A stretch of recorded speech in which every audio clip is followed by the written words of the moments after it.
রাত্রে মানুষ যখন ঘুমে যায়, তোমার বিবি যখন ঘুম যায়, তোমার ছেলে যখন ঘুম যায়, তুমি নিশি রাত্রে ঠান্ডা পানি দিয়ে ওযু বানিয়ে নামাজের মুসল্লায় বসো। তুমি আবার যখন ডাক দাও, রব্বুল আলামিন, পৃথিবীর কোনো মানুষ আমার গুনাহ সম্পর্কে জানে না, তুমি আমার গুনাহ সম্পর্কে জানো।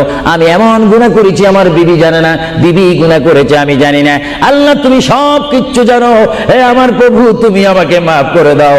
আমার আল্লাহ বলে, তারপরও যদি তোমাদেরকে আমি মাফ না করি, তারপরও বান্দা তোমরা আমার রহমতের দরজা থেকে ফিরে যাইও না। আমি তোমাদেরকে হুকুম দিচ্ছি, ওয়ালাউ আন্নাহুম ইয যালামু আনফুসাহুম জাউকা, বান্দারে যদি গুনাহ করে ফেলো আমার রহমত থেকে মুখ ফিরিয়ে তুমি চলে যাইও না। বান্দা, আকাশ পরিমাণ যদি গুনাহ করো, পাতাল পরিমাণ যদি গুনাহ করো, সাগরের পানি পরিমাণ যদি গুনাহ করো, পাহাড় তুলনায় যদি তুমি গুনাহ করো, আমার